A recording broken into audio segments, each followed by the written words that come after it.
Hey everybody, this is Eric Worre and welcome to NetworkMarketingPro.com. I'm here with my friend Brian Carruthers. Brian, thanks for being here. Sure thing, good to see you. And great to see you, my friend. And we're here in our nation's capital, Washington, D.C., and that's actually the Department of the Treasury behind us, which is appropriate. We're here to talk about money, we're here to talk about success, we're here to talk about the network marketing profession. And I've known Brian for how long?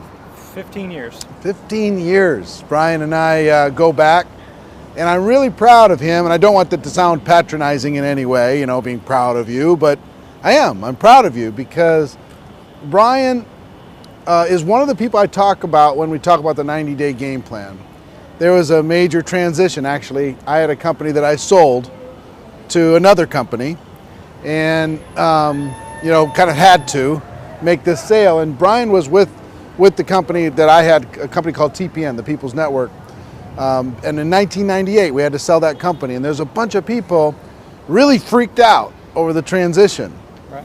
And I'll never forget, Brian saw this as an opportunity to just really go to work, really put his head down, really create freedom and wealth for himself. And when he was with my company, what was the most you ever made? A couple grand a month. A couple thousand a month was the most he ever made. And he just said, you know, Eric, I remember during the transition, remember the phone calls? Yeah. Right in the middle of the transition, the middle of the night, we're talking about what's happening, what's going on, the people you're putting together.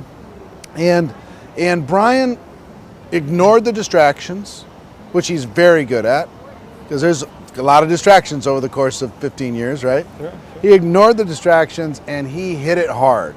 And that 90 days, that first 90 days, how hard did you work? I probably worked it as hard as I ever been in my network marketing career. Yeah, you were 20, you know, it's close to 24 hours a day as you could be. Yeah. During that period of time. And since then, Brian has made approximately $15 million or more. Right. You've been at $1 million a year or better for the last, what, 7 years? 7 or 8 years, yeah. 7, 8 years, he's been at $1 million a year or better. How much of your success would you point to that first 90 days? It really all came down to, I think, all the seeds that I planted. We always talk about you plant your seeds and you cultivate and you get your harvest. I planted very, very fast. I probably squeezed 10 seasons of planting into my first 3 months. And you know, the cultivation process, what we cranked through it real fast. And the harvest, I mean, my first month, I remember you called me up in the middle of the night, 2 o'clock in the morning, you said, Brian, get out a pen and write this number down. 11405. I said, what is that? And you said, that's your monthly income for your first month in this business. And so for me, it was, you know, making 11 grand my first 11,000, wow. I've been in network marketing for 4.5 years prior to this, and I never made that much in a year, and that was my first month. So my first month, I came out of the blocks real strong. You know, I was doing PBRs every night, business PBRs, home meetings. You know, that's their private business receptions, what they call it. Right. But it's just an in-home meeting. Yep. So he was doing that every night. Then in-homes, doing the weekly business briefings at the hotels, once, twice, 3 times a week. I was doing conference calls like crazy, and like you say, you know, it was a 90-day run, and that 90 days, yeah, I did continue my efforts beyond the 90 days, but the seeds I planted, the team I built, the momentum I created during that time period propelled me for the last, this is my 15th anniversary this month. Right. And for the last 15 years, I've been reaping the benefits from that first 90-day run. And of course, I've strung together back-to-back 90-day runs since then, but it was that first one. I counted in my career, I think I've done about 5 real, totally focused 90-day pushes in my career. How many do you think you've done in your 15 years? Well, for me, I don't know that I can say that I had regimented 90-day runs that were completely defined and outlined. You know, I understand. My whole team to do I get it. So I had a few of them, but for me, I was on a personal 90-day run, even though I wasn't organizing my team around it like we sometimes do. Yeah. But my business was personal, 90 days. Yep. Take a one-night break, or maybe a weekend break, and I got right back into it again. And so I just kind of strung a bunch of them together. And I'll tell you something about Brian. This might intimidate you. This might freak you out, okay? But Brian is a personal recruiting machine.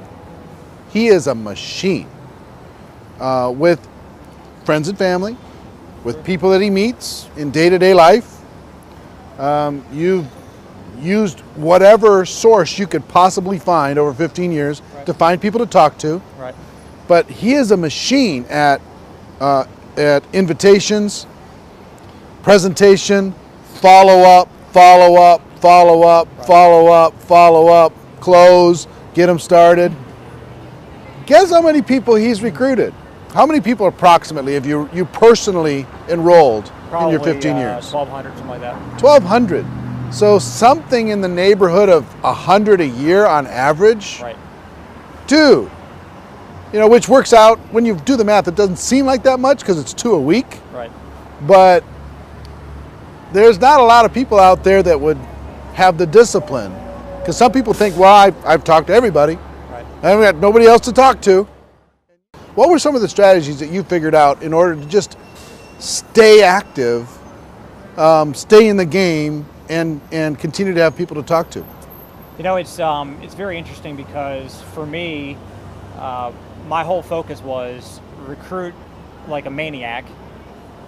And I know sometimes people frown on the idea of throw them against the wall and see who sticks, but that's been my philosophy. My goal is to bring everybody on board, let them figure out if they're going to work the business or not. So my philosophy is expose everybody, fortunes in the follow-up, and work with the willing. So I expose everybody. Hold on. 3 steps.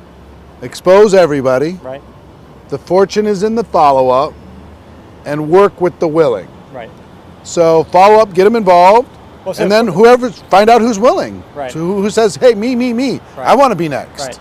So for me, it was all about exposure every day.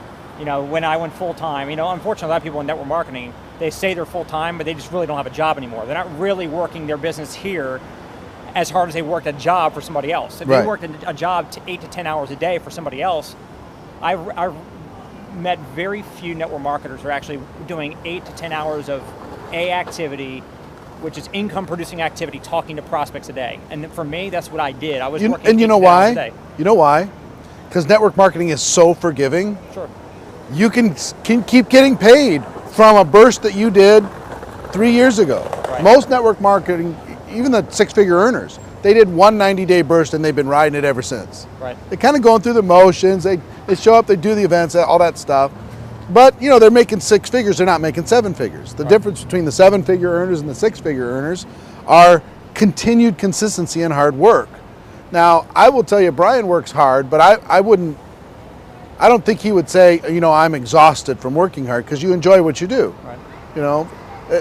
For me, I work hard, but I'm not exhausted either, because I love what I do every day.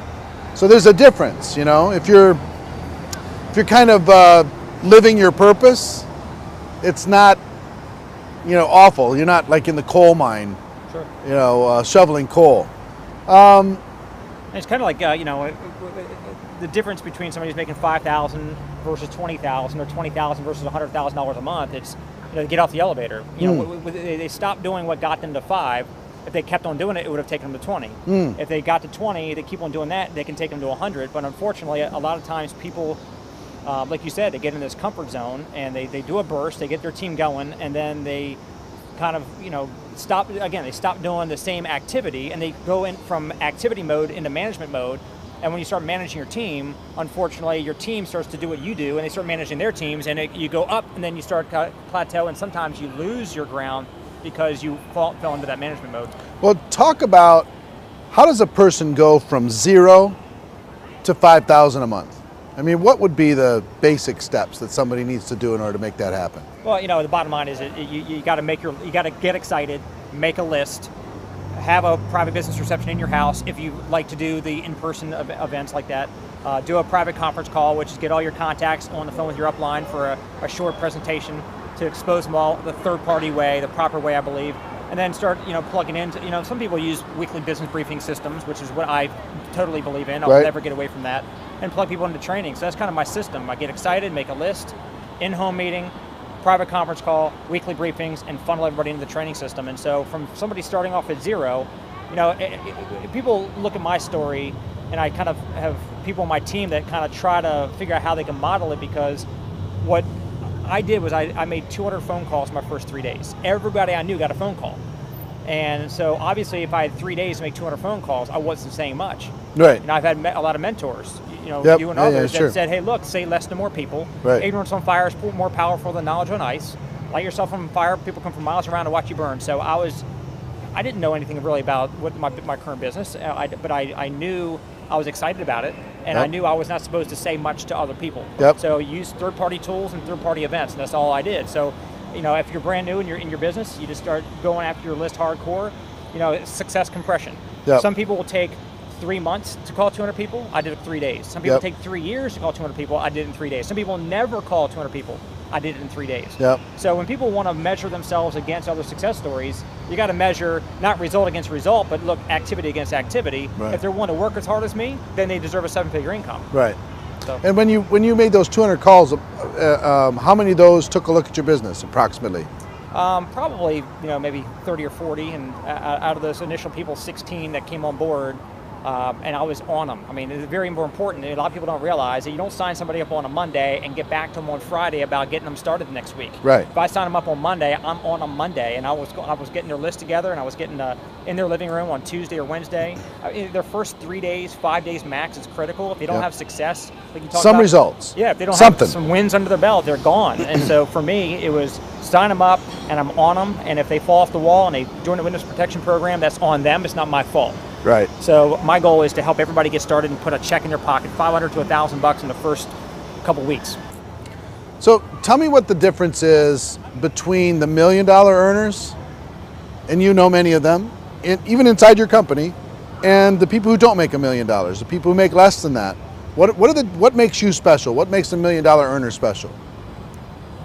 Well, first of all, if you can make $100,000 a year, you can make $1 million a year. So obviously the key What about the difference between that or somebody making $5,000 or somebody who can't make any money? Well, I mean, what's the difference? Well, I mean, look, if you have the formula, you have the formula. So the formula is going to take you to 5, it's going to take you to $8,000 a month to make $100,000 a year. So if you're making a 6-figure annual income in this business, you know how to recruit, you know how to sell, you know how to do the basics. So now it's continuing to do the basics, which is what I call working in your business, at the same time working on your business, which means you're working on yourself, but you're also duplicating yourself. So instead of me bringing you on board and helping you, go out there and build a team, and me doing a lot of the work, I could be working in my business through you, which is great. I can make a 6-figure income doing that. But my goal is to create another 6-figure earner. So 7-figure earners created a bunch of 6-figure earners. And I'm planning on taking my business to $1 million a month. So for me to do that, I need to have a bunch of 7-figure annual earners, so I make my $1 million a month earnings. What's that going to be like? $1 million a month? It's not going to change my lifestyle. I mean, you and I both know that when you start making once you get to a certain point, it's about legacy, right? Yeah, it's Paul J. Meyer, as a lot of people know, he didn't need the money that he earned in his lifetime. He gave over $400 million to charity, and so for me, it's about having significance. I invest 90% of what I earn now, and I give away more than I used to make in a year in my real estate career. So for me, it's not, two things. Number one, I want to give a lot away, but secondly, the money we make in network marketing, as you know, is a measuring stick for the amount of lives that we've impacted. So for me, the more money I make, it's just almost like and I'll be honest with you, most people don't say this, they're not honest and just put it out there. It's an ego thing.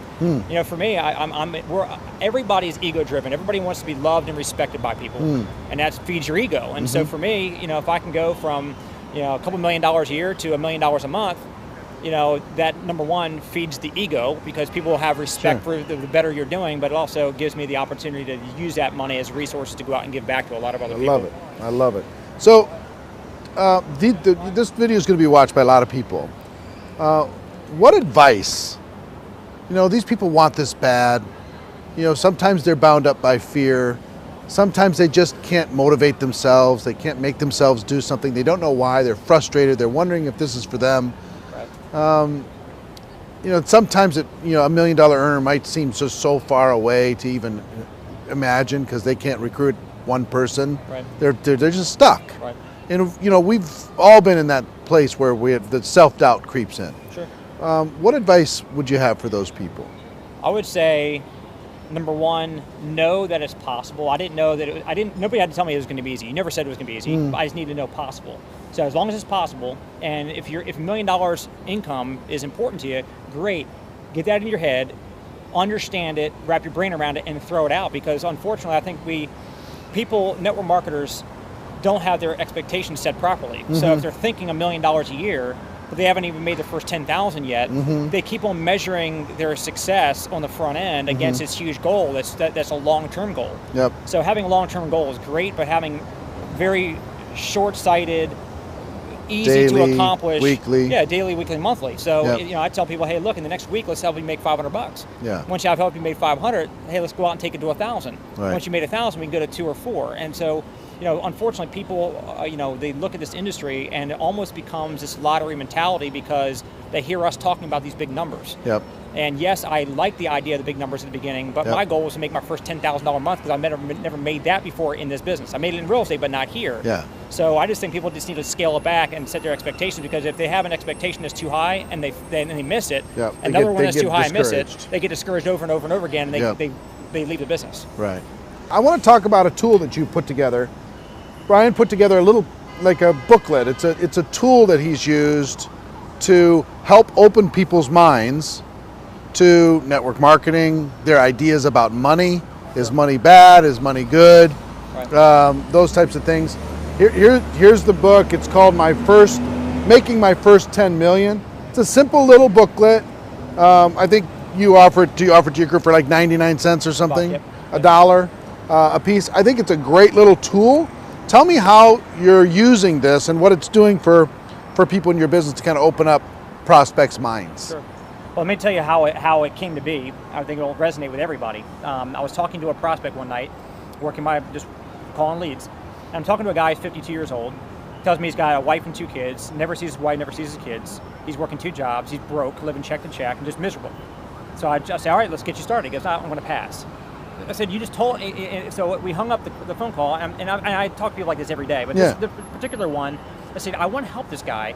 So instead of leaving him alone, I started typing out an email to him. I just want to get into his head and help explain to him so he can have something he can read later on. And it just went on and on, and it turned into this book. This email turned into a book. And I put a little bit more flesh on it. And basically, people have been repelling money their whole life. Right. So if you're taught that money is the root of all evil, or Yep. rich people are bad, you hear this kind of stuff from your parents, grandparents, your pastor, what have you, then people don't realize that they have this adverse relationship with money. And if just like if you ingest poison, your body knows to throw it up, otherwise it can kill you. Yep. Well, if money is seen in your subconscious mind as something that's not good, evil, then you're going to repel it, even though you're trying to make it. The money you make, you spend. They can't attract or accumulate wealth. Right. So that's the first part about I was trying to explain to them in the book, and then the second part is that people are being leveraged at a job, or even if they own their own business, it usually owns them. So leveraged income is where people need to find themselves, where they're going to get freedom. And so the most important thing about what the book does is it gives people a tool that can explain that, where you don't have your friends know you for you. Every networker out there, your friends know you for you, so you can't have those kind of conversations about attraction versus repelling money and leveraged income and all that, because they're looking at you as whatever you are. So the book is able to do that, but more importantly, have you ever gotten a stiff arm in your network marketing career? Sure. Where somebody said, hey, look, is that one of those pyramid schemes? Or bam, yeah. Yeah, so you just you're talking to a completely closed door. So I talk about in the book how I was actually approached about network marketing years and years and years ago when I first was introduced. And I said, isn't that illegal? Aren't those pyramid schemes? And the guy said, what do you mean? I said, well, you're just making money off the backs of other people. That's not ethical. He goes, didn't you say that you have a family real estate company? I said, yes. He said, so don't you and your family earn money off the backs of real estate agents that are selling houses for you? I said, yeah. He goes, well, then sounds like your real estate company is an illegal pyramid scheme that should be shut down. And you know me, I'm a talkative guy. I sat there I didn't know what to say about No that. answer. And so it was like, boom, my paradigm shifted, and I said, you know what? Let me look at this. And I found that the network marketing model is way better than even what I considered a great model, which was leveraged income with a real estate brokerage. Sure. So all that's in the book. So if I'm talking to you about my opportunity, most network marketers, they go to their prospect and they say, hey, let me show you this opportunity. Well, their opportunity window is not even open. Because they already think, oh, is that a pyramid or whatever the case is. Or they've been approached 1,000 times by other things. But instead you say, hey, look, I just read this book about money. It's the most unbelievable thing. It really helps to open up your mind about how to attract money versus repelling it. I just want you to read this book. It'll take about 15 minutes, a little short little read. And now once you read the book and it explains to you why you need to have leveraged income. How many pages? 32 little pages, 15 minutes. 32 pages, simple, and short pages. So it's like a little It's a prospecting tool almost. It's a key. It opens right? the door of receptivity, so your prospect, sure. When they read a book, now they say, man, I need leveraged income. I've been repelling it. And in the back of the book, it says right here, contact the person who gave you this booklet. They may know the right vehicle to put you on the road for leveraged income. And then you put your call to action sticker in the back. So your goal is to get this book out there, open up their door, and then you walk in with your opportunity pitch. What's happened since you came out with it? Well, I went number 6 on Amazon in 3 days and sold 70-some thousand copies in 4 months, and we've got 20-some different network marketing company distributors that are using it. So it's widely accepted. Great. But more importantly, recruiting is up. Right. I got people reordering them by the 500 or by the 1,000 because their team's recruiting numbers are going up. You can get it for $1, right? So think about this. If you talk to 100 prospects to immediately pitch them on your opportunity, you're going to get about 80 stiff arms, and 20 of them might be open to look at your opportunity. But if you get 100 people to read the book, then you're probably going to have more like 60, 70, 80 people that are saying, hey, this is interesting, tell me more. So it's just going to be more open windows for people to walk in. How can people get it? MakingMyFirst10Million.com. MakingMyFirst10Million.com. We'll put the link below the show. MakingMyFirst10Million.com. You can get it, check it out, read it. If you think it's going to be a good tool, use it. Brian, I know, has got good results with it. I know you got a lot of people that got good results from it. So I'm happy about that. One more thing about Hold on. Before you do, go ahead, do it. Well, here's the thing. Most network marketing tools, whether it be a DVD, a brochure, whatever, they're one and done. If I'm going to pitch you on my opportunity and I give you my company DVD, the most I can hope you to do is for you to check it out and decide whether you're interested or not. Yep. If I said, Eric, I'm going to give you my company DVD, I want you to check it out, I want you to pass it on to your friend. It ain't going to happen. It's just not going to happen. Yep. A viral message means that the consumer is not being compensated to go spread the message for you. Yep. If there's compensation involved, it's not viral. Right. So my thought is that this is the first chance to have a real viral tool, because if I say, hey, look, this really incredible generic book about money, I want you to read it and pass it on to somebody that you care about so they can open up their financial, wealth building, ideas to help them in their life. Yep. You can read it, pay it forward after reading this book. Please do your part in passing it on to the next person. You can impact and change many lives. Keep the ripple of this book going. So if I give you this book and you pass it on to somebody else, and that this book is not a one and done, hopefully multiple people will actually pick it up and read it. Perfect. All right, get your hands on it. I think you're going to be happy that you did, and I think it'll be a good tool for you. All right, so Brian, you've given us some great insights. You talked about a great tool that's been working for your business. Thanks for giving back and taking the time to do that, and not just doing it with your prospect, but passing it on to other people. Give everybody kind of a last thought. Look them in the eye and let them know whatever you want to give them. A piece of advice, a piece of encouragement. Whatever you want to give them. Sure. Well, I guess two quick things. Number one, focus on getting more exposures in the marketplace. I heard 15 years ago, whoever gets the most tools in the marketplace will make the most money. So for me, I was getting as many tools as I can get in the marketplace, teaching my team to do the same thing. As a leader, most of your team won't order the tools. You got to order them, and you got to get them into their hands and use them as a conduit to get to that market share. But the second thing is, I've quit this business hundreds of times. Along the way, I was making $20,000 a month. I was quitting at $40,000 a month. I was quitting at $100,000 a month. You're never going to get done with the discouragement and the disappointment and somebody on your team quitting or this person just falling out off the face of the earth and disappearing. All that kind of stuff's going to happen. And so I'm talking to somebody who's brand new in the industry. I'm talking to somebody who might be making $5,000 a month. I'm talking to people that it might be a fellow 7-figure earner. This is way bigger than us. I've got a 7-year-old son at home, Talon, who people say I'm doing this for my kids, and I believe part of that's true for all of us. I'm doing it kind of for my kid, but it's also for me and for my other big why purposes. But we have to always remember, especially because I believe everybody that's watching this right now can achieve a 6 or 7-figure income. So when that is achieved, then what matters to you? Yeah. Because I see so many people, they get off the elevator, they stop leading by example. And for me, my son never saw me. He was too young to see me when I was on my run to go make the 7-figure mark. So for me, people say, why don't you retire? Well, number one, I got massive goals still out in front of me. I've got a lot more significance to go out there and achieve. But also my son, who's 7, I want to teach him discipline, work ethic, integrity, and entrepreneurship. And so if I stop building now when he hasn't even gotten a chance in his formative years to even know what's going on, I will have missed it, the whole reason why I say I was doing this in the first place. So I just think, we all have kids, we all have grandkids, we all have people on our team that are counting on us. So I just think we all need to really take the network marketing profession very seriously, have a lot of fun with it, but remember, if you do it without integrity, or you do it without the kind of sharp focus that's required to win, everything we do bleeds down into our organization, into our families, good or bad. So I just think we just all need to be the best example we possibly can be. Brian, you're a great ambassador for the profession. I'm really proud of you. I know this is just the beginning. You've had ups, you've had downs, you've gone through lots of different things, but I'm proud of what you're doing, and I'm excited for what you're going to do. And thank you for giving back to the community. I really appreciate it. I know you all appreciate it. If you do, comment below. Send Brian some love. Go check out makingmyfirst10million.com. Get your hands on that book.